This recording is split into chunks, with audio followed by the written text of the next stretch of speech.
Assalamualaikum warahmatullahi wabarakatuh. Selamat sore semuanya, apa kabar? Mohon maaf agak telat sedikit karena ada kesalahan teknis. Mari kita bahas tentang men sambil saya tunggu apakah ada yang online ya.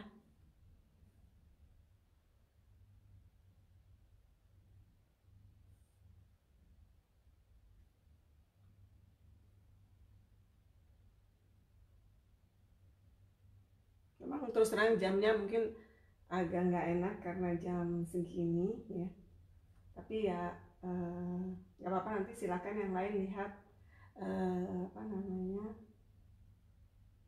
lihat rekamannya nanti ya.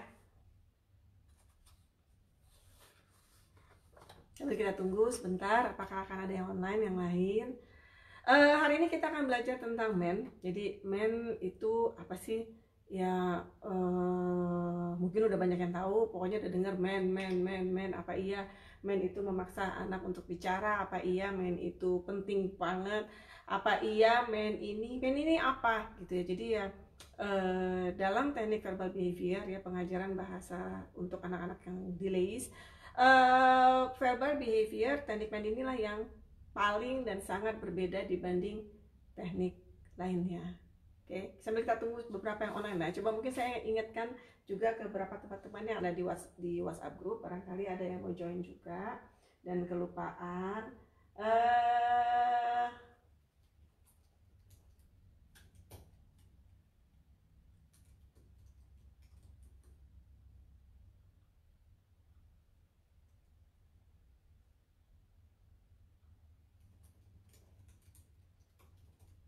Oke, nggak apa-apa, sambil menunggu yang lain, mari kita lihat lagi kira-kira tuh bagaimana dengan men gitu ya. Jadi kalau anak dengan autisme itu terakhir tidak atau minim memiliki motivasi untuk berinteraksi dengan dunia luar. Padahal dengan berinteraksi dengan orang lain, anak belajar keterampilan baru setiap harinya, termasuk juga bahasa gitu ya. Jadi dengan kita interaksi, kita belajar bahasa gitu ya. Tetapi makanya nggak heran anak dengan autisme memiliki keterlambatan dalam hal ini, karena nggak berinteraksi akhirnya ya terlambat gitu ya, padahal mereka belajar itu dari interaksi.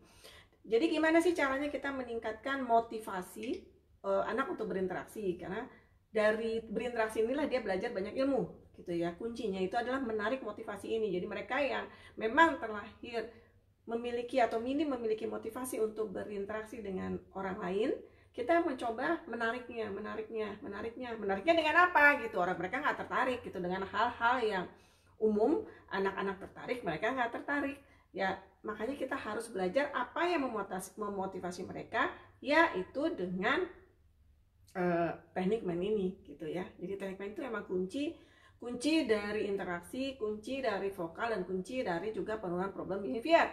Yuk kita lihat lagi. Teknik men yang baik dapat membuat anak berkeinginan untuk berinteraksi dengan orang lain ya.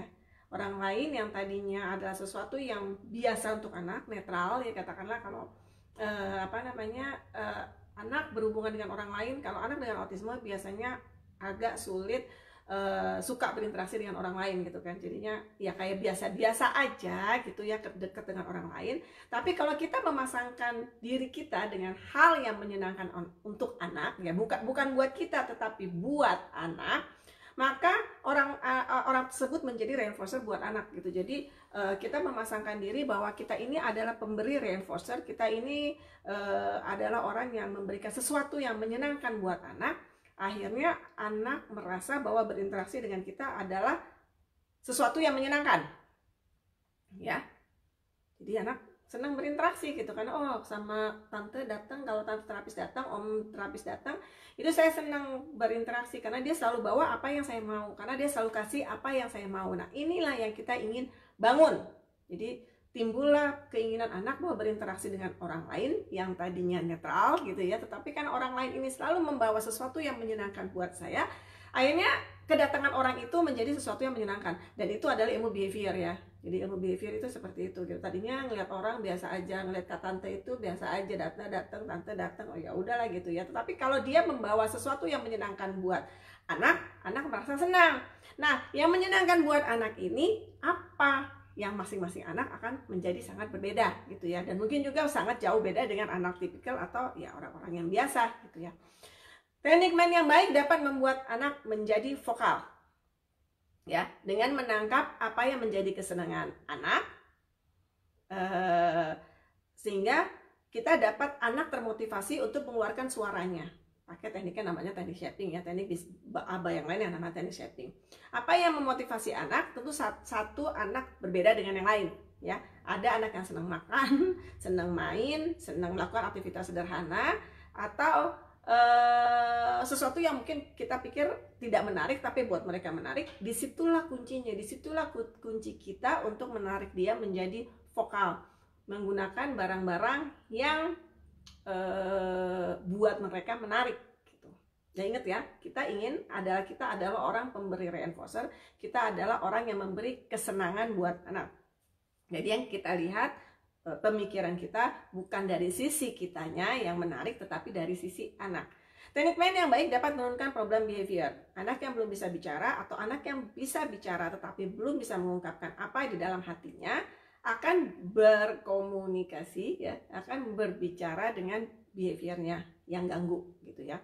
Apalagi orang dewasa yang tidak memahami konsep teori behavior ya, biasanya cenderung sangat reaktif terhadap problem behavior yang jatuhnya akan memperparah problem behavior itu gitu ya.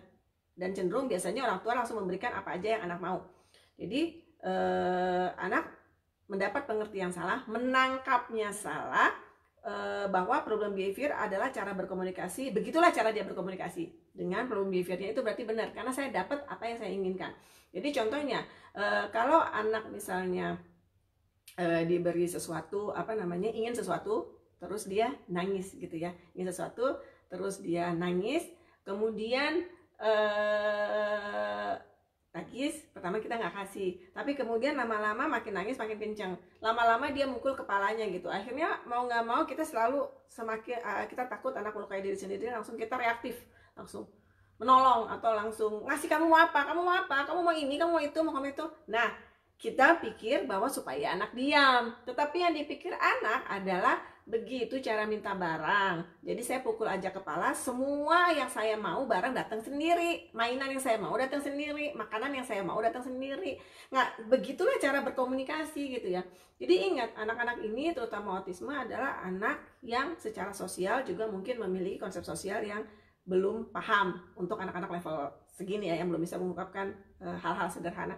Jadi buat mereka bahwa konsep mukul itu salah, konsep mukul itu sakit, dan jangan lupa mereka juga banyak yang memiliki masalah sensori. Jadi buat mereka mungkin mukul nggak sakit gitu. Nah, jadi akhirnya dia pikir begitulah cara berkomunikasi. Besok-besok kalau pengen barang lain, ya dia begitu lagi gitu. Jadi ini yang harus kita pelajari. Jadi kalau anak begitu anak bisa mengungkapkan apa yang dia mau, otomatis problem behaviornya turun. Karena rata-rata orang melakukan problem behavior karena tidak dapat apa yang dia mau. Yang berikutnya adalah menciptakan teknik main yang baik tidak hanya membuat anak vokal, tapi juga merupakan salah satu kunci dari implementasi terapi ABA ke depannya. Ya, jadi kira-kira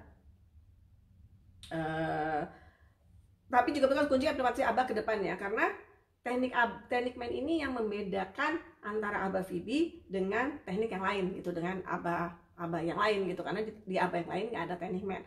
Tapi gimana dia membedakannya? Karena dengan ini bukan hanya kita mengajarkan hal-hal anak bisa bicara, anak bisa menurunkan problem behavior, tetapi lebih jauh lagi teknik main ini bisa meningkatkan interaksi anak yang tadinya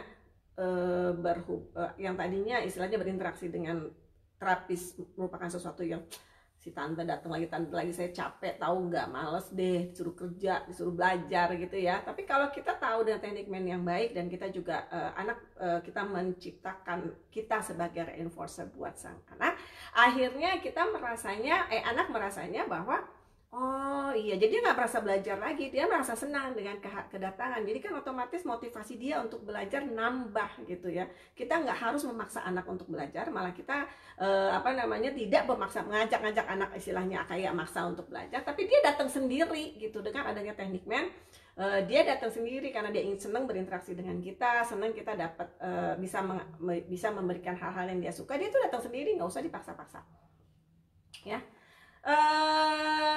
Kadang-kadang teknik main yang diterapkan tidak memberikan hasil yang sama pada anak gitu ya. Jadi ada anak yang menangkap perbedaan dengan tepat, main yang dihasilkan baik, spontan, dan dapat mengeneralisasi kemampuan ini di lingkungan alami dengan tepat. Jadi ada banyak anak yang begitu diajarin main, terus kayaknya kebukalah kunci semuanya gitu. Kunci dia untuk generalisasi, kunci dia untuk berbicara spontan, kunci dia untuk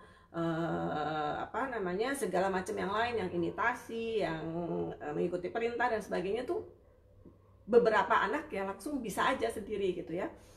Sementara anak lain itu kayak berhenti aja, stuck dengan yang main itu aja. Jadi kalau dia minta barak tuh itu aja, atau menunggu prompt dengan mau apa gitu, ditunggu. Jadi dia tuh bisa ngomong mau apa ya, tetapi hanya kalau ditanya. Jadi dia bisa minta barang bisa, tapi cuma kalau ditanya, jadi nunggu aja, nunggu ditanya gitu ya, jadi stuck di situ.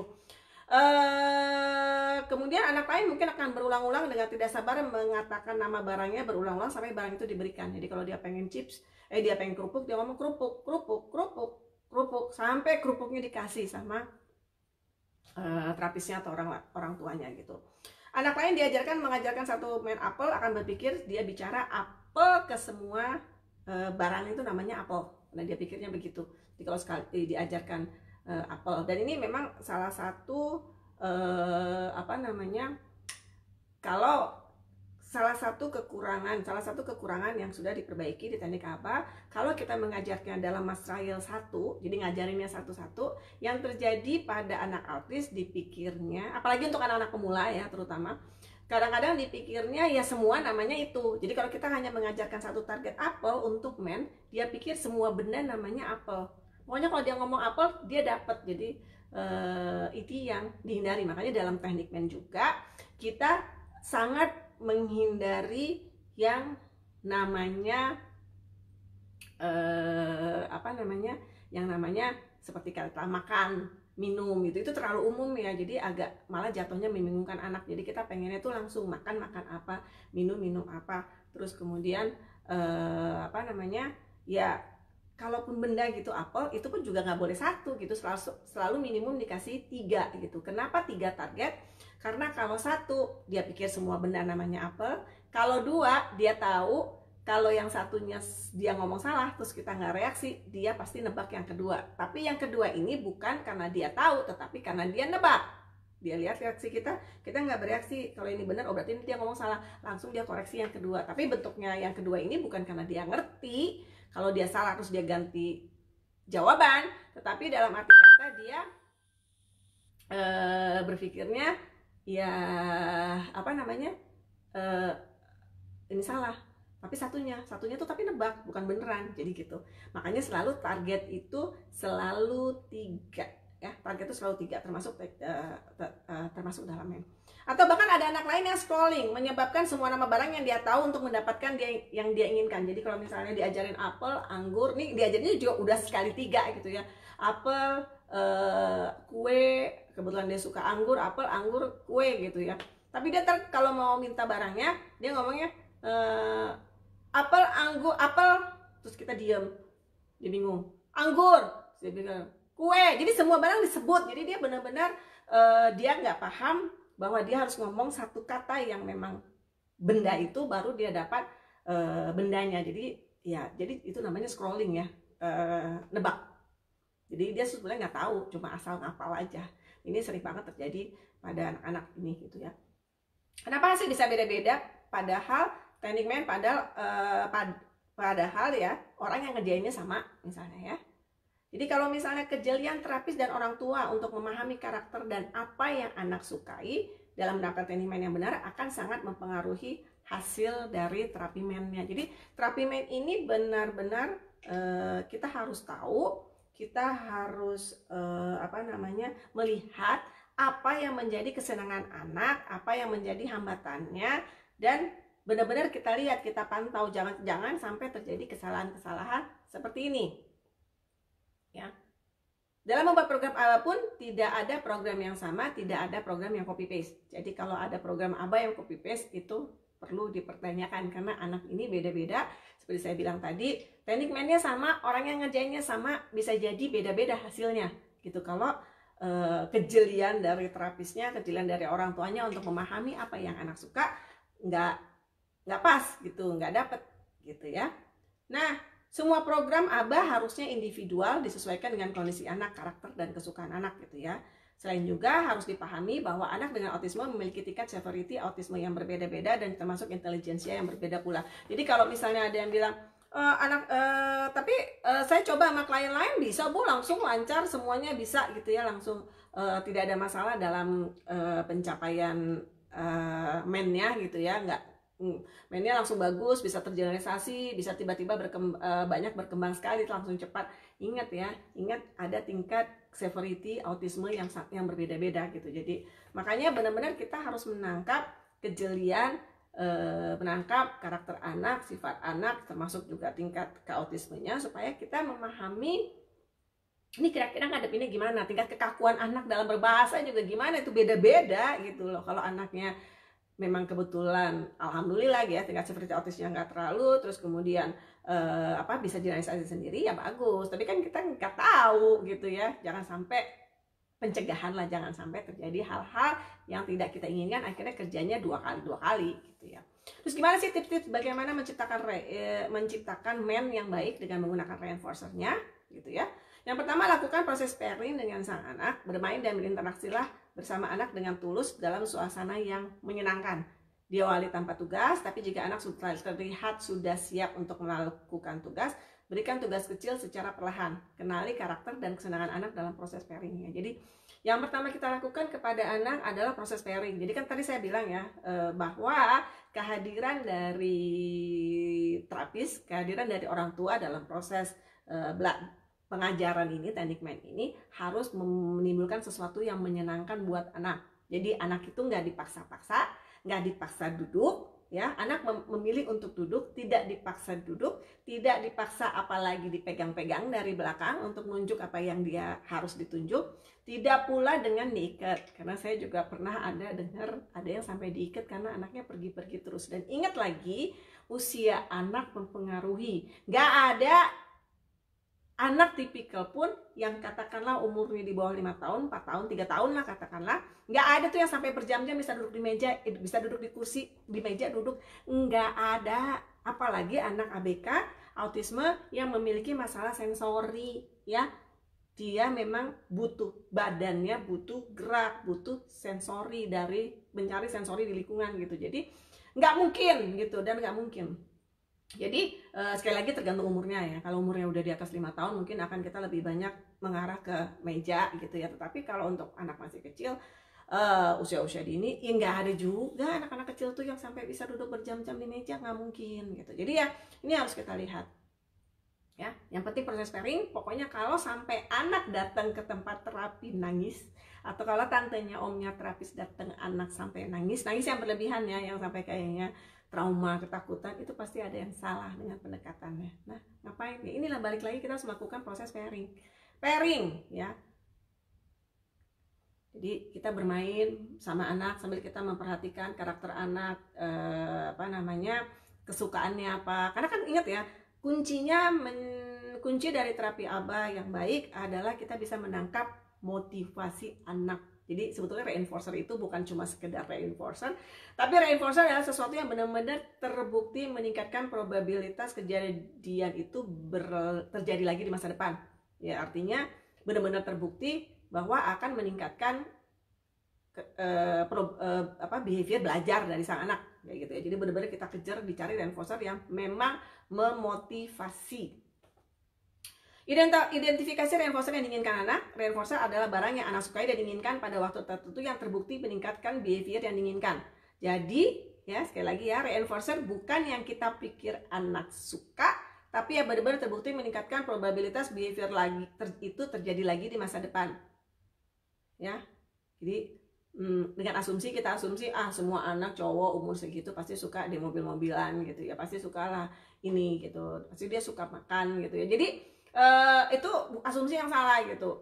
Apalagi anak-anak ini banyak yang nggak bisa main gitu, jadi belum tentu dia suka mobil-mobilan gitu ya. Jadi benar-benar apa yang dia suka itulah yang dimotivasi. Kalaupun sulit, anak-anak pemula kadang-kadang sulit ketertarikan dengan benda, banyak yang juga nggak bisa main, mungkin makanan adalah sesuatu yang menarik buat mereka. Tapi sekali lagi, makanan juga dilihat. Kalau terapinya habis makan siang, terus terapi, walaupun makanannya juga seneng, anaknya nggak akan mau juga karena kenyang, ya kan? Jadi nggak hari itu, jam itu, detik itu reinforcer nggak bekerja buat anak itu. Karena apa? Karena kenyang kali, ya habis makan siang gitu. Jadi benar-benar reinforcer itu ya kreatif-kreatifnya kita lah untuk menemukan apa yang memotivasi anak saat itu, jam itu, detik itu, katakanlah. Jadi mengetahui reinforcer apa yang menarik perlu melibatkan orang tua yang sang anak yang sehari-hari berinteraksi dengan anak, ya. Observasi apa yang menarik buat anak dan ciptakan bahwa keadaan terapis adalah menyenangkan buat sang anak. Selalu kembangkan reinforcer dan ketertarikan anak dengan barang tersebut. Jadi sambil kita juga anak suka dengan barang yang kita punya gitu ya, tetapi kita juga harus melakukan kembangin, kalau enggak bosen gitu ya. Kita kembangkan apa yang anak tertarik dengan itu gitu. Misalnya apanya yang tertarik, misalnya anak ini tertarik dengan sesuatu bunyi dari barang itu, kita cari lainlah barang-barang lain yang bunyinya yang kira-kira ada bunyinya supaya anak tertarik, misalnya seperti itu. Kalau misalnya anak tertarik dengan makanannya apa yang dia suka, rasa gurihnya kah gitu kan? Rasa gurih, silakan dicari makanan yang gurih. Rasa kriuk-kriuk, biasanya anak-anak begini tuh senangnya yang kerupuk, keripik lah, yang punya krok-krok gitu ya. Nah itu kan ada sensasi sensori di mulut nih dia ngunyah.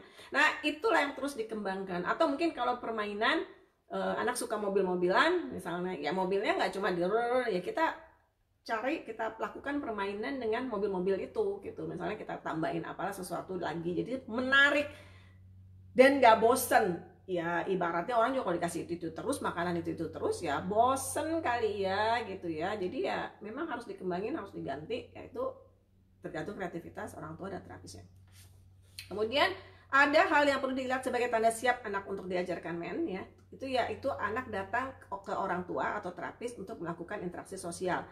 Jika belum, berarti belum menjadi reinforcer buat sang anak. Cobalah sedikit mundur dengan melakukan lagi proses pairing dengan anak, atau mungkin Anda terlalu cepat ngasih tugas. Jadi kalau misalnya kita pengen anak pairing sama kita, kita pengen anak minta sesuatu dari sama kita, tetapi anak tahu kalau biasanya nih barang ini saya boleh bebas ngambil, katakanlah makanan gitu ya, makanan kue gitu. Biasanya tuh kue tuh bebas-bebas aja saya dapet. Ini kenapa tiba-tiba disuruh ngomong, dan ngomong ini adalah sesuatu yang berat buat anak gitu ya. Jadi akhirnya dia nggak mau lagi, males lah gitu ya. Jadi dia pikir ya udahlah gitu ya. Jadi mungkin tugasnya tuh terlalu berat buat anak. Jadi terlalu cepat Anda melakukan tugas terapis atau orang tuanya tuh terlalu cepat. Tugasnya tuh terlalu cepat gitu. Jadi ngapain gimana? Ya udah kita balik lagi, kita step back lagi, kita melakukan proses pairing lagi gitu ya, pairing lagi, kita main lagi bareng-bareng. Reinforcernya tuh dikasih gratis lagi supaya anak senang. Jadi kuncinya tuh supaya anak senang, ya. Terus kemudian baru kalau anak senang baru dikasih tugasnya pelan-pelan, ya. Terus anaknya datang ke orang tua atau terapis jika ingin sesuatu. Apakah anak sudah memiliki kemampuan ini atau malahan anak selalu menghindar karena proses pairingnya belum berjalan dengan baik. Jika anak sudah sering datang dengan sendirinya, mulai sedikit memberikan tugas. Jika anak sangat jarang datang untuk mendapatkan apa yang diinginkan, apa ada sesuatu yang bisa dilakukan untuk meningkatkan motivasi anak? Jadi kalau anak pengen sesuatu, dia udah datang belum ke terapisnya, atau dia udah datang belum ke orang tuanya gitu. Jadi ini yang penting gitu, dia harus datang. Kalau nggak datang, ya gimana kita mau mengajarkan teknik men, gimana kita mau mengajarkan terapinya, yang ada kita kejar-kejar anak. Padahal pengennya tuh anak yang datang dengan sendirinya, karena mengasosiasikan kita dengan sesuatu yang menyenangkan, yaitu yang dia suka gitu ya, kira-kira kayak gitu. Jadi kita pikir lagi, kenapa ya anak ini nggak mau datang ya, kalau kita tempat terapi datang, kenapa ya dia kayaknya menghindar. Oh jangan-jangan saya kecepatan nih ngasih tugasnya karena tugasnya terlalu susah dan sebagainya. Jadi sebetulnya tuh ya, kalau ada masalah dengan terapi gitu, anak sebetulnya yang salah ya kita yang orang dewasa, bukan anak yang salah gitu ya. Jadi ya kita lah yang harus selalu observasi. Apakah anak sudah bisa untuk tidak mendapatkan reinforcer? Beberapa anak menjadi sangat emosional jika tidak bisa mendapatkan barang yang diinginkan. Apakah anak termasuk tipe seperti anak seperti ini gitu, karena dia terbiasa untuk mendapatkan apa yang diinginkan, semuanya biasa gratis, semuanya biasa tanpa usaha. Jadi kalau nggak dikasih udah pasti ngambekan, udah pasti nangis dan sebagainya ya. Kita selain observasi proses pairingnya, tapi juga kita observasi kemungkinan orang tua atau terapis belum memiliki intentional control atau belum dapat mendapatkan intentional control, atau selalu dalam posisi anak melakukan orang dewasa yang kerjain. Bagaimana anak mau main jika dia terbiasa untuk mendapatkan apa yang dia mau dengan problem behavior? Harus konsisten di tempat terapi dan rumah. Jadi intinya kalau anak terbiasa dapat yang diinginkan tanpa usaha, terus tiba-tiba suruh usaha, udah pasti anak ngamuk gitu kan. Nah, tetapi bagaimana di kondisi-kondisi lainnya? Apakah memang anak terbiasa mendapatkan apa yang diinginkan dengan cara itu? Gitu. Jadi ini harus kerjasama juga dengan orang tuanya gitu. Ini apakah orang tuanya sudah memiliki instructional control pada anak, atau terapisnya udah memiliki instructional control? Instructional control itu apa? Kalau nyuruh anak kerjain ya. Jangan-jangan malah kebalikannya biasanya. Kita anak minta sesuatu nggak dikasih, anak nangis, terus kita datengin, kita kasih. Nah, kalau anak terbiasa tahu dengan konsep ini, bahwa kalau saya nangis saya pasti dapat, ya ngapain dia usaha, ngapain dia main, akhirnya nggak terjadi konsep main ini gitu. Jadi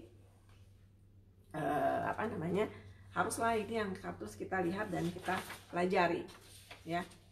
Dan harus konsisten di tempat terapi, di rumah gimana. Dan kalau kita udah memang niat kita ingin mendapatkan instructional control dari sang anak, ya kita benar-benar udah konsisten gitu, tahan anak nangis. Tapi kalau sampai anak mukul, anak melempar dan sebagainya, tentu harus ditahan, itu nggak boleh gitu. Tapi kalau cuma sekedar nangis-nangis, nggak apa-apa, nangis mas sehat ya.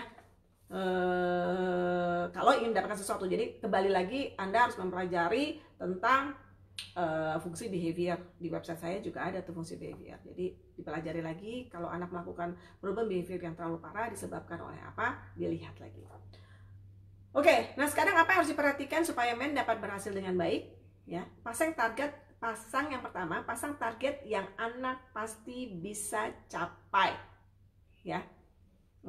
Kenapa sih ada teknik ABA? Kenapa sih teknik ABA itu berhasil dibanding teknik-teknik yang lain? Misalnya maksudnya ada teknik terapis yang lain, tetapi kenapa ABA berhasil dan disebut evidence based? Walaupun teknik terapi yang lain juga evidence based, tapi maksud saya keberhasilan yang sekarang makin sering ABA dipakai untuk penanganan anak autis itu kenapa gitu? Karena sesuatu yang susah-susah itu di lingkungan alami nggak bisa, akhirnya di ABA itu di breakdown lagi, disederhanakan menjadi tugas kecil-kecil yang anak bisa capai.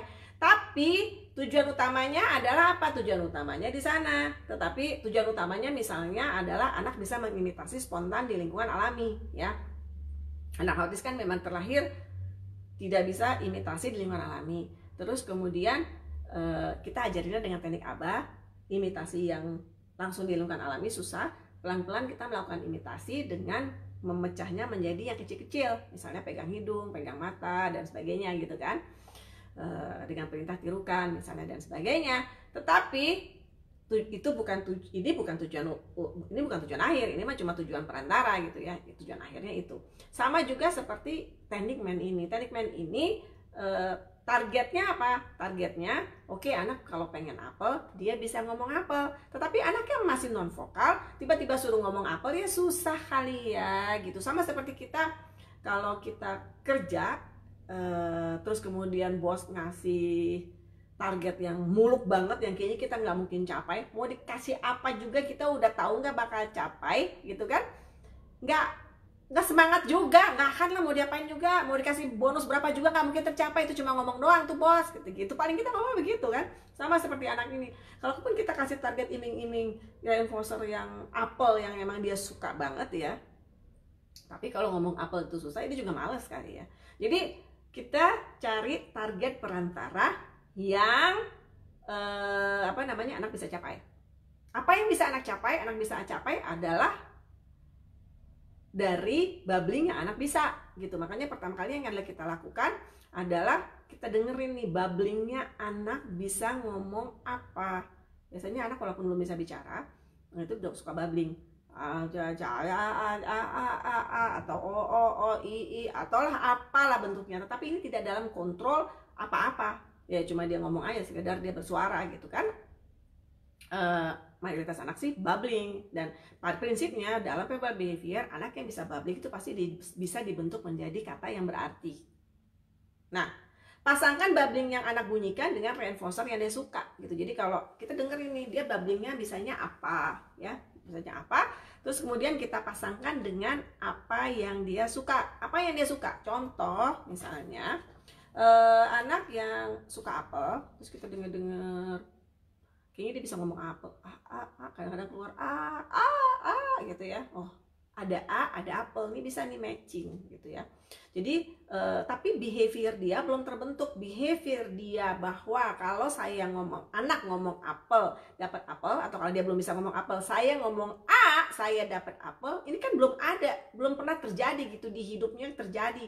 Sementara hidup dia udah 2 tahun, 3 tahun, 5 tahun, 7 tahun, 9 tahun misalnya ya, anak yang belum bisa ngomong. Nah, behavior ini harus dibentuk dulu, nggak tiba-tiba ujuk-ujuk ketemu gitu ya. Jadi kita harus mau bikin jalurnya.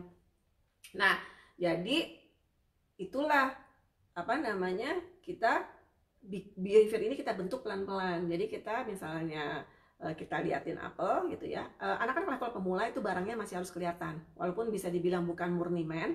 Ada tag juga karena dia ngelihat barangnya, ya nggak apa-apa, memang tahapnya masih segitu. Kalaupun apa namanya, dengan lihat barangnya pun kita tahu dia memang mau itu, kalau enggak kita bingung dia nangis semuanya apa gitu kan. Jadi barangnya harus kelihatan, terus kita pairingkan, kita pasangkan, kan behaviornya belum terbentuk nih, kita pasangkan A dengan apel, A dengan apel. Jadi setiap anak ngomong A itu dia dapat apel. Di awal dia nggak tahu, nggak apa-apa, kita sebut gitu. Atau kalau nggak mau dibantu dengan mau apa atau pengen apa, ingat ya, mau apa pengen apa itu harus diganti-ganti, ingin apa, apalagi tuh, pokoknya kata-kata kayak gitu ya, harus generalisasi.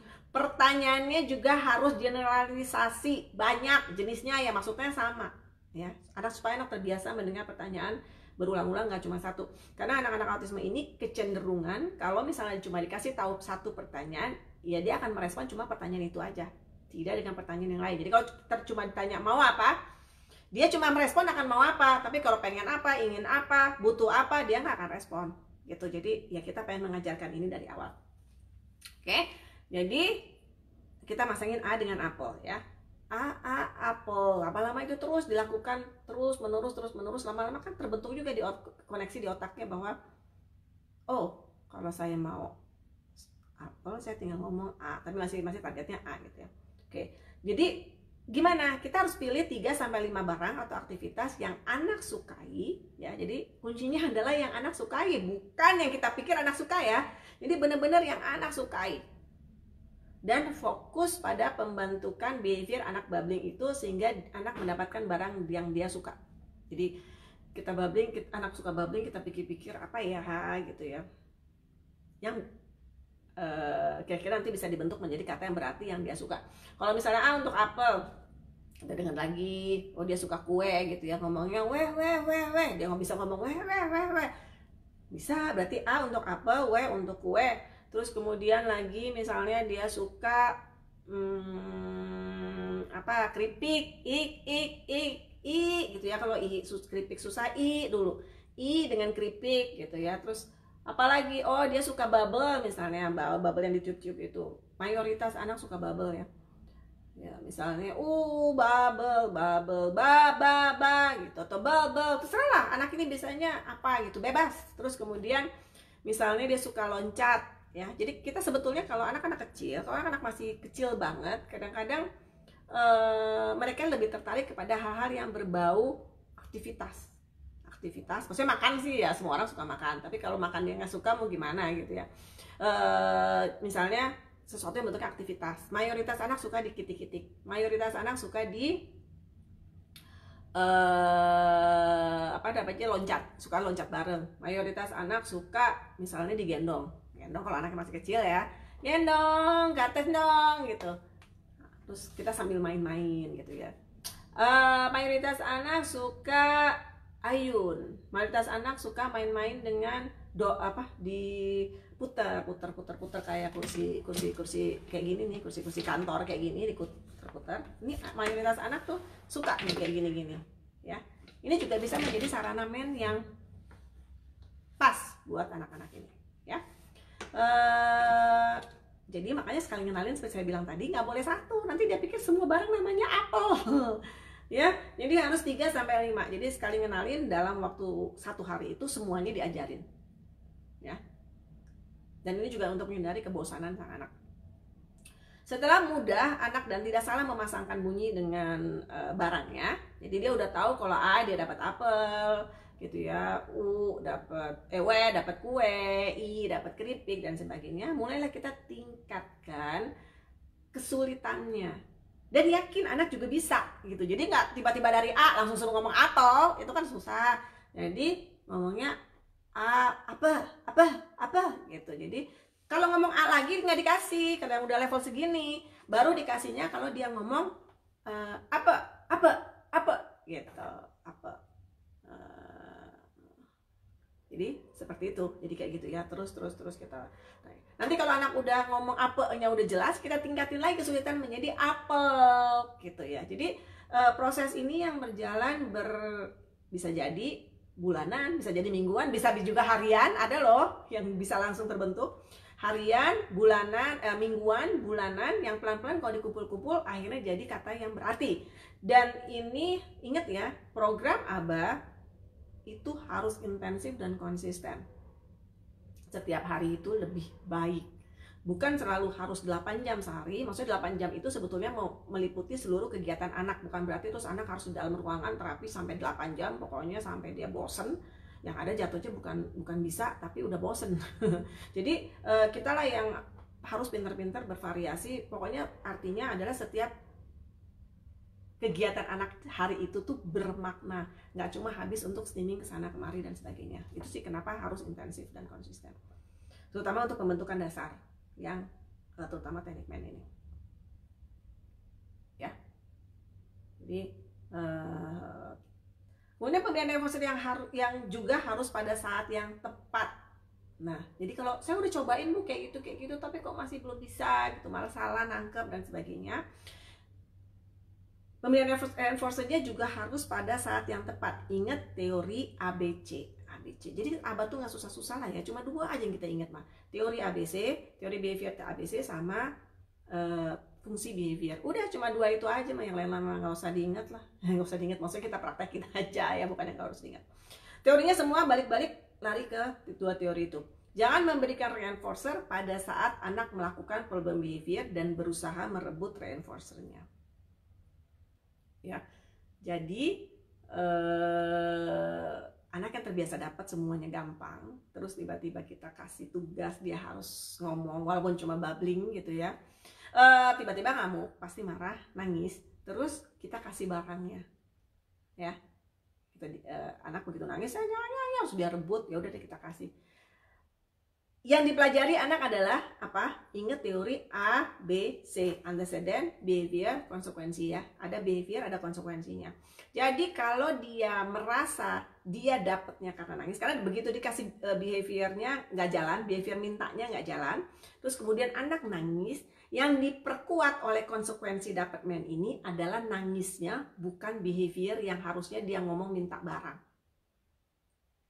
Ya. Jadi harus diingat, harus diperhatikan waktu timing ngasih reinforcer itu harus pas. Kalau enggak, yang diperkuat anak beda dari yang kita mau. Jadi benar-benar abis sebelum reinforcer itulah yang akan diperkuat. Jadi hati-hati. Kalau misalnya anak nangis, apa yang harus dilakukan? Yang pertama, kalau anak nangis, ya kita coba jauhkan dulu reinforcernya. Terus kemudian kita bisa suruh diam, prosedur diam gitu ya. Misal pun anak diam sebentar aja, ya. Ini untuk anak pemula terutama ya. Kalau anaknya udah agak gede mah, maksudnya udah agak lebih respon, saya akan lebih cenderung benar-benar anaknya suruh diem gitu. Tapi kalau untuk anak-anak pemula, karena kita tidak ingin anak menjadi trauma minta barang ini gitu ya. Jadi itu kita suruh diem juga sedikit. Yang penting dia diam aja, walaupun cuma 2 detik, 3 detik. terus kemudian kita bisa tanya lagi kamu mau apa gitu, ataupun kalau memang udah kayaknya kalau itu nanti dia bakal ngamuk lagi, kita boleh kasih dengan memasangkannya, misalnya apa namanya, kue gitu ya, kue gitu, jadi gitu ya, dikasih. Tetapi pas ngasihnya jangan pada saat dia nangis, tapi pada saat dia udah diem sebentar, walaupun cuma sebentar ya, karena anak-anak yang pemula ini kan belum bisa misalnya diem lama ya, belum bisa menerima konsekuensi bahwa kalau dia pengen barangnya belum tentu dapat, nggak bisa dapat gitu. Itu kan belum kalau yang level-level awal begini. Jadi ya inilah yang harus kita tingkatkan. Jangan sampai anak trauma. Jadi kalau sampai saya dengar saya cerita, oh anak saya terus abis itu dia nggak mau lagi Bu, dia pergi, ya berarti udah ada sedikit traumanya. Ngapain anak saya capek-capek. Nah satu lagi nih, kalau memang sudah memutuskan stray reinforcer itu dipakai untuk men, jangan lagi dikasih gratis. Nanti dalam pikiran anak, ngapain saya capek-capek dan terapi minta-minta, nanti juga di luar dikasih gratis sama ibu, sama bapak dan sebagainya. Yang nggak bisa gitulah ya. Jadi benar-benar motivasinya yang harus kita ingat. Ya, lakukan semua ini sambil bermain dan menyenangkan, bukan situasi terpaksa di mana anak diharuskan bicara. Phoebe bukan konsep memaksa anak untuk berbicara, tapi Phoebe memotivasi anak untuk berkomunikasi dengan vokal. Jadi nggak benar Phoebe memaksa anak untuk bicara, nggak benar bahwa Phoebe sampai anaknya trauma, guling-guling baru dapat mainan atau baru dapat makanannya. Itu tidak benar. Kalau sampai anak begitu berarti tekniknya salah, bukan Phoebe-nya yang salah. Ya, jadi Phoebe itu memotivasi anak untuk berkomunikasi dengan vokal. Kenapa? Karena vokal itu adalah bahasa yang paling universal, semua orang ngerti. Kalau memang nanti terbukti anak belum vokal, itu lain lagi, anak tidak bisa vokal setelah waktu tertentu, itu lain lagi ceritanya gitu. Tapi kita usahakan dulu, kita coba dulu dengan teknik Phoebe. Dan Phoebe ini kan emang di luar negeri ya, sekarang arahnya ABA ya ke Phoebe. Semua kurikulum yang terbaru dia jatuhnya pakai Phoebe, kurikulum terbaru untuk penanganan ABA ya. Jadi sebetulnya kalau saya bilang saya pakai Phoebe Map, mengenalkan Phoebe Map di sini bukan berarti Phoebe Map satu-satunya gitu, bukan gitu ya.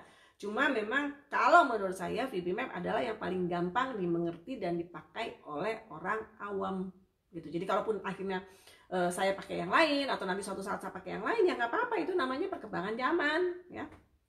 Jadi zaman itu berubah, teknik juga berubah, kurikulum juga bisa berubah, ya itu kan namanya kan penelitian gitu ya, penelitian terus, dan ini bidang ABA ini lagi bener-bener bidang yang sangat berkembang di luar gitu, terutama untuk penanganan ABK. Jadi ya ilmu tuh mah berkembang terus, penelitian, oh ini enggak, ini kurang, ada penelitian baru, Charlotman tuh begini, sekarang begini, besok mungkin berapa bulan lagi ketemu ada yang bikin nulis di jurnal, oh saya mencoba begini, hasilnya begini, lebih baik dan sebagainya. Ilmu ini terus berkembang loh gitu, semua orang melakukan penelitian, apalagi di sana di luar gitu ya. Jadi ilmu ini berkembang, jadi jangan kita stuck dan benar-benar mikir oh ini udah the best, oh ini satu-satunya. Oh enggak begitu. Jadi kalaupun nanti suatu saat saya mengenalkan sesuatu yang baru, jangan bilang wah yang itu dulu berarti ibu salah dong. Bukan salah, tetapi ilmu ini berkembang. Kita baca lagi, dan jangan lupa saya sebagai seorang behavior analyst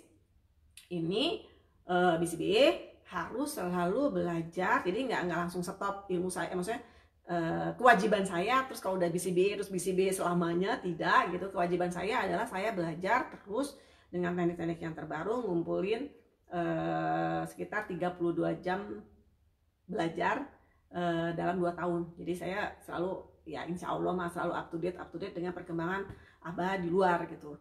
Nah kemudian kita juga harus kurangi prompt tanya mau apa. Langsung saja tanyakan dalam tanda tanya, misalnya apel gitu ya. Jadi nggak harus selalu mau apa gitu. Mau apa ini untuk mengurangi ketergantungan anak terhadap pertanyaan mau apa. Mau apa itu kan sebetulnya prompt kita supaya anak dapat memahami gitu, dia maksudnya dia bisa ngomong dia pengen apa gitu ya. Tetapi beberapa anak memiliki ketergantungan prompt dan akan menunggu pertanyaan mau apa dulu gitu ya sebelum jawab. Dia pikir dia harus menunggu prompt baru menjawab atau meminta. Jadi kira-kira begitu ya. Jadi kira-kira gitu ya Bu ya. Jadi teknik-teknik yang tips-tips yang bisa menghasilkan teknik men yang baik. Oke, sekarang kita lihat lagi ada pertanyaan apa.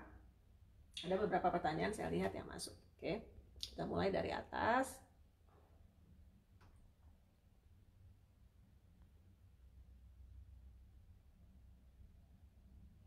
Anak saya men bilang permen, cuma kan permen itu saya batasi, lalu dia minta permen terus-terusan, kan dia mau makan permen terus, dan saya alihkan ke sesuatu yang lain, tapi dia marah, problem behaviornya muncul. Bagaimana mengatasinya? Jadi gini ya Bu ya, seperti saya bilang, kalau udah permen menjadi sesuatu yang, pertama permen gak bagus banyak-banyak. Oh ya, satu lagi, kue atau makanan atau permen atau buah yang akan kita pakai untuk men, itu kita potong kecil-kecil Bu. Jadi yang namanya permen pun ibu nggak ngasih satu sebiji permen Bu, nggak. Permen ya dipotong-potong, ini cuma sedikit buat anak, yang penting dikasih, bukan bukan gede kecilnya gitu. Wah, anak mah masih polos ya, yang penting dikasih. Kalau kita maunya yang gede, kalau mereka enggak. Jadi benar-benar kita potong kecil-kecil. Dan kalau yang jatuhnya udah satu dia pengen permen terus, menurut saya sebaiknya ibu jangan mennya jangan permen, tapi ibu cari hal-hal yang lain gitu. Kalaupun dia marah, sekarang ini saatnya ibu membalikan instructional control kepada anak. Kalau dia marah terus masalah, yang penting dia nggak nyakitin diri sendiri, dia nggak melempar barang, dia nyakitin orang lain. Buat saya biarkan dia meluapkan emosinya. Dan ibu juga jadinya kalau ibu terlalu menuruti apa dia mau, artinya ibu dalam kontrol dia. Padahal kita nggak mau, kita maunya kita orang dewasa, kamu nurut saya gitu. Jadi ya ingat yang tadi saya bilang Bu, instructional control, kalau ibu udah bilang tidak, kalau ibu bilang aturannya adalah kamu harus interaksi dengan ibu, ya walaupun kalau dalam pemula kan nggak mungkin ngomong, belum tentu ngomong juga, makanya ada proses pairing ini kan, belum bisa ngomong kan. Tetapi aturannya, walaupun saya yang kasih, walaupun ini gratis kuenya, ya, walaupun kue ini gratis, katakanlah misalnya coklat dijadikan men, itu potongannya tuh kecil-kecil aja. Wah ini udah habis jadi nggak bisa. Ya kecil segini misalnya, ini mah kecil banget ya, gedean dikit lah dari ini. Dan tapi aturannya adalah saya yang kasih. Mau saya kasih kecil, mau saya kasih gede, tapi aturannya ibu orang tua yang ngasih. Kalau dia nggak mau terima, ya sudah, nggak jadi. Gitu aja. Dia mau nangis, nggak apa-apa, silakan nangis. Nangis itu sehat, ya. Jadi jangan sampai anak pada kontrol kita, karena aturannya dari ibu, dari saya, kamu boleh dapat coklat ini gratis ya, karena di awal kan memang pairing dan gratis, tapi aturannya saya yang kasih. Saya mau kasih sedikit, mau kasih banyak, suka-suka saya gitu, tapi gratis, tapi saya yang bikin aturan ya. Jadi gitu Bu, silahkan kalau permennya mau dihilangin langsung aja cari yang lain, supaya dia nggak permen. Kalau permen terus nanti kebanyakan gula anaknya ya Bu ya. Cari lagi hal-hal yang lain. Tapi kalau memang permen mau dijadikan, aduh susah banget Bu nyarinya, dia tuh gini, mau dijadikan reinforcer silahkan, tapi bentuknya sedikit. Tapi jangan lupa ya Bu ya, semua anak kalau dikasih gula hiper loh Bu. Jadi gitu ya. Jadi problem behavior nggak apa-apa, nggak usah takut dengan problem behavior anak, nggak usah takut kalau anak marah, apalagi mumpung anaknya masih kecil.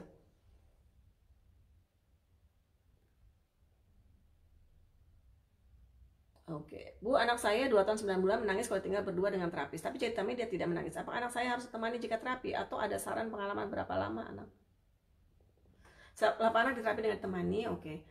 Jadi kalau untuk anak yang masih kecil, dia sebetulnya ada banyak hal sih ya Bu ya. Kalau untuk anak masih kecil, bisa jadi dia masih terlalu attach sama ibu, masih terlalu merasa lengket gitu sama ibu. Tapi sebetulnya nggak ada sih batasan harus tidak ada batasan. Justru ya menurut saya, kalau keberadaan ibu mengganggu jalannya terapi, lebih baik ibu keluar gitu. Karena bukan berarti maksudnya terapi semua ngapa-ngapain gitu, bukan. Tetapi kadang-kadang makanya bisa dilihat di sebabnya kenapa gitu. Kadang-kadang dengan keberadaan ibu bisa jadi anak merasa nyaman, dia diam, tapi kadang-kadang dia merasa mendapat perlindungan dari ibu. Jadi kalau terapis mau melakukan sesuatu dia nggak suka, terus dia merasa terus ngeliat ke ibu. Nah itu yang nggak bagus. Keberadaan ibu tuh nggak bagus di situ. Karena akhirnya terapisnya tidak bisa mendeliver apa yang seharusnya.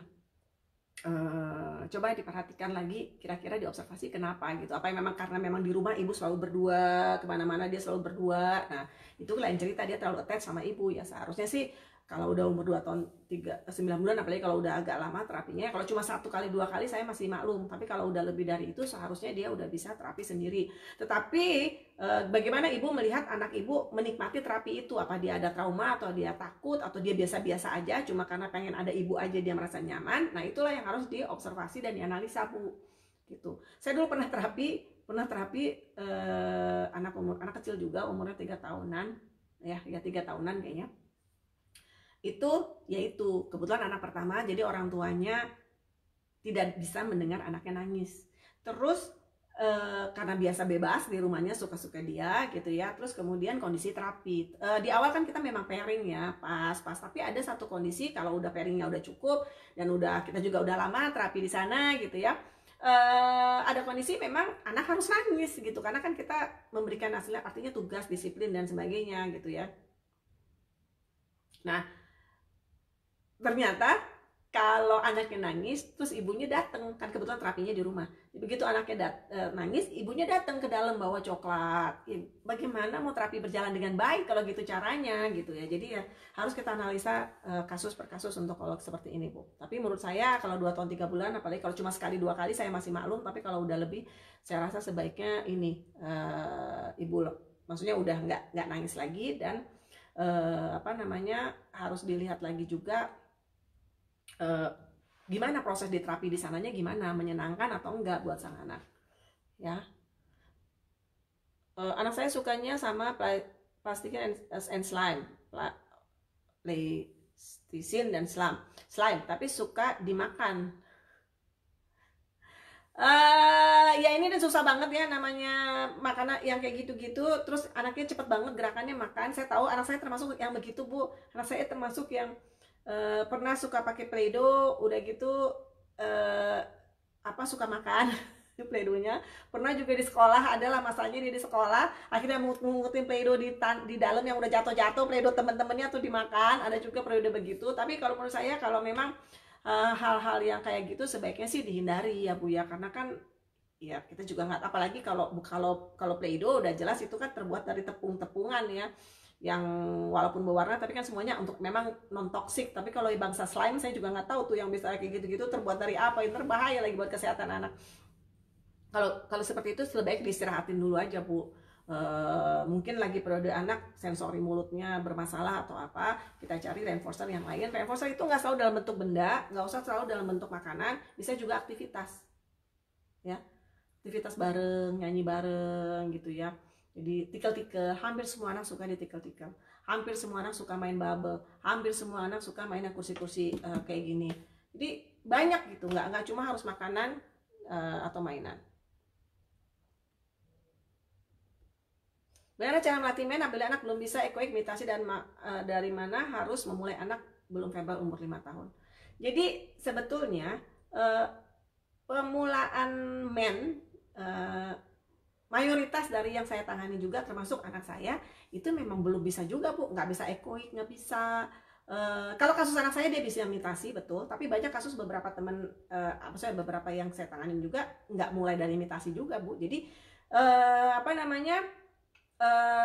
ada teori yang mengatakan bahwa anak autisme itu belum bisa bicara bukan karena masalah dengan oral motor dan sebagainya, bukan masalah dengan pendengaran, tetapi masalah motivasi. Jadi kuncinya men-nya adalah yang memotivasi dia. Jadi semua yang saya cerita ini belum bisa ekoik, belum. Anak saya mulai dari benar-benar nonverbal, Bu, nggak ada suara, cuma babbling doang. Jadi nggak belum sama sekali boro-boro ekoik gitu. Ada beberapa anak yang udah bisa ngomong, tapi bicaranya belum dalam kontrol instruksi ya, itu juga ada yang kayak gitu ya. Tapi ya tidak ada prasyarat yang dia harus bisa ekoik dan sebagainya untuk teknik men. Jadi dicoba aja. Gimana ibu bisa menjelaskan anak dengan autisme ya, selain motivasi gitu ya, maksudnya masalah di motivasi. Waduh, jamnya udah lewat. Sebentar lagi saya jelasin ya. Masalahnya di motivasi adalah karena begini. Kalau gimana bisa menjelaskan anak yang autisme tidak mendengar suaranya kalau dipanggil, tetapi kalau dengar suara TV yang dia suka, dia langsung lari. Apakah dia ada masalah dengan pendengaran? Dipanggil nggak nengok. Tapi kalau di TV yang dia suka langsung lari, dia langsung lari ke depan TV. Apa yang bisa menjelaskan selain motivasi? Jadi sama, logika yang sama dipakai dengan anak yang berbicara ini gitu. Tinggal kita menemukan motivasinya apa. Dia bisa babbling, dia bisa bersuara, dia bisa babbling. Tinggal kita mencari motivasi, sesuatu yang memang benar-benar memotivasi dia untuk mengeluarkan suaranya.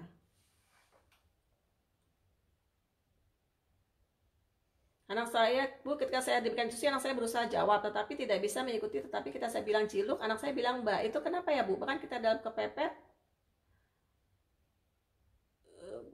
terus kita dalam kepepet, anak saya keluar suara bahkan jelas waktu itu kepotong rambut, anak saya masih ketakutan. Keluarnya udah mama, ya itu Bu.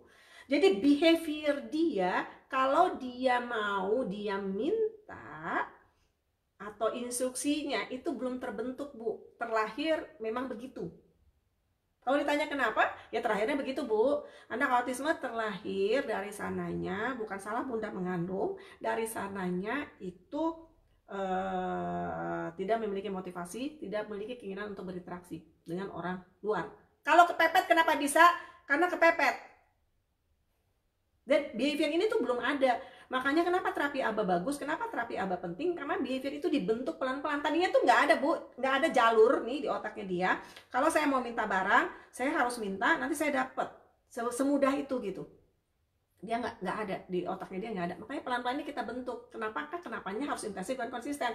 Ibaratnya tuh jalannya belum ada. Ibaratnya kita kayak nembus batu pakai air, tes. Ya lama, tapi tembus nggak? Walaupun lama, tembus. Ya itu. Jadi kita tuh membentuk jaringan-jaringan itu tuh, jaringan koneksi yang memang terlahir nggak ada. Pelan-pelan kita bangun. Nah, ini kan berarti membuktikan anak ibu bisa respon. Ciluk, dia bisa ngomong Mbak. Ini nih Bu ya, anak ibu cepat-cepat sering-sering ibu ajarin nyanyi yang bergantian. Jadi cicak-cicak didin, dia pertama diem mungkin, tapi ibu lanjutin ding, diam merah. Ibu diam, karena ibu pengen dia masuk, yap gitu. Jadi ini sebetulnya mengajarkan konsep percakapan dua arah yang pertama. Jadi kalau ngomong tuh gantian, terus kemudian juga membantu membuat anak juga senang interaksi karena itu menyenangkan. Ciluk, Mbak, gitu. Jadi ini udah kunci banget nih Bu. Anak ibu udah kelihatan banget bisa ibu pupuk di sininya untuk mengajak dia berinteraksi dengan ibu, baru pelan-pelan ibu kasih instruksi. Jadi sebetulnya ya, keberhasilan teknik ABA itu kejelian dari terapisnya atau orang tuanya untuk mencari apa yang memotivasi anak itu, yang dimana satu anak dan satu anak beda.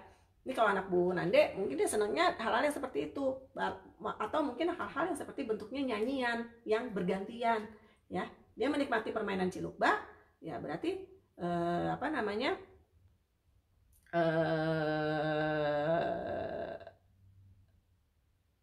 jadi ini yang bisa menarik dia gitu. Jadi benar-benar celah-celah kecil inilah yang harus kita cari gitu.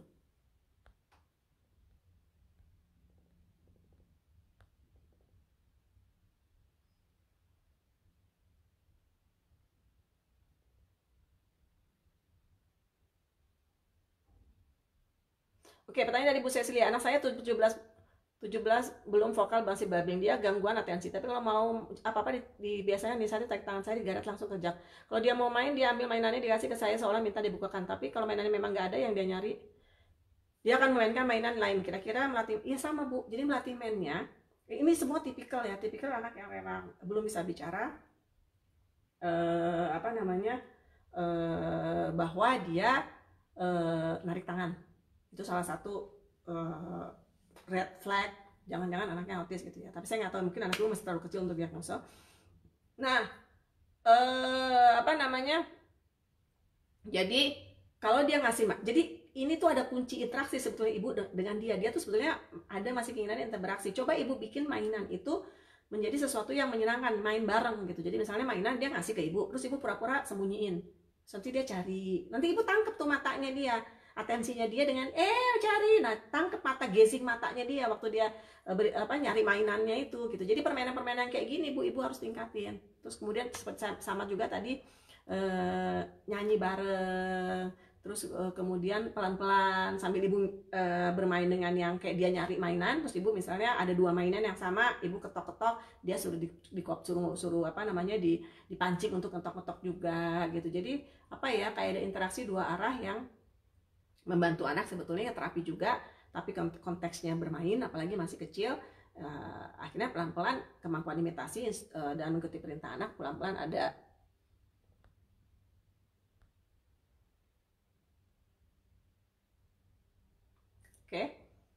Jadi konsepnya Bu Korata, pertanyaan Bu Korata, anak saya usia 6,5 tahun disuruh bilang papa dijawab apa, disuruh bilang mama dijawab apa. Terus gimana tipsnya supaya anak paham konsep men? Ibu pelajari teknik men, insya Allah pasti pelan-pelan paham. Apalagi ini anaknya udah ada suaranya gitu, udah bicara, jadi pasti bisa. Jadi konsepnya tuh dari men dulu Bu, dari men. Ibu pelajari lagi VB map-nya, benar-benar kita petakan lagi anaknya di VB map, kita ngisi itu dulu. Karena kalau nggak kita mulai dari konsep men dan apa, konsep label yang pasti jelas gitu ya, benda-bendanya, jatuhnya nanti dia akan ngafal. Duh, pertanyaan masih banyak nggak ya? Saya harus online di satunya. Sebentar ya, saya ini udah ada yang nyari. Oke, sudah ada yang jawab. Oke. Saya kasih waktu 5 menit lagi, saya akan menjawab, habis itu saya harus pamit karena saya harus lanjut ke training yang lain. Oke, kalau anak belum verbal, usia 3 tahun, anak nggak mau duduk diam, sukanya ngelilingi ruangan putar-putar sambil menunjukkan perilaku autis yang scraping, steaming, bahkan kadang membuat body rocking. Latihan apa yang saya berikan dari awal? Oke, jadi kalau anaknya belum verbal, usianya 3 tahun, nggak mau duduk diam, anak umur 3 tahun sebetulnya tidak terlalu kita harapkan untuk duduk diam. Jadi ibu cari sesuatu yang menarik buat dia gitu. Anak umur 3 tahun seperti saya bilang tadi, banyak kita bentuk cari aktivitas yang menarik buat anak. Misalnya bubble, kasih bubble. Kita lihat ketertarikan, kita coba aja. Ini saya bilang anak mayoritas suka bubble, mayoritas suka digendong dan sebagainya, tapi kan anak itu belum tentu gitu ya. Jadi kita coba, mayoritas anak suka bubble, jadi kita tiupin bubble, kita lihat reaksi anak. Tertarik nggak dia kalau dengan bubble? Ya, kalau dia tertarik, dia pasti datang. Jadi nggak perlu kita suruh-suruh anak datang, nggak perlu kita duduk-dudukin anak. Kalau ini konteksnya juga sambil berdiri ya Bu ya, bukan dalam konteks yang harus duduk di meja, nggak, apalagi anaknya umur masih 3 tahun. Jadi kita iniin bubble aja, kita lihat reaksi dia. Kalau dia tertarik, dia pasti datang. Kita kasih gratis terus bubble. Terus nanti kalau kita diam, bubble-nya habis, dia pasti nyari kita, nyari mata kita, ngelihat kita. Maksudnya itu tanda bahwa dia pengen lagi, tapi kan belum bisa ngomong. Jadi itu pelan-pelan kita pasangin bubble dengan keluar bubble. Kita anak bilang bubble, ya dia belum bisa ngomong ya. Kita ngomong bubble, tiup. Terus anak main. Tapi kan apa? Itu ingin membantu koneksi anak bahwa kalau dia pengen bubble, kita suarakan bubble, terus dia dapat bubble-nya gitu. Kemudian cari lagi aktivitas yang anak-anak segini tikel-tikel, sama seperti gitu. Jadi kita mengajak main anak tikel. Apa? Tikel. Nanti kalau anak udah suka tikel, kalau kita diem, pas diem ya, pas dia udah deket anak kayak mau tikel, pasti dia nyari mata kita, memberikan tanda bahwa tikel-tikelnya akan harus dilanjutkan. Pengen dilanjutin. Jadi hal yang kayak gitu. Masih 3 tahun gendong. Hampir semua anak suka digendong Bu. Ya digendong. Gendong, dong, gitu ya, gendong.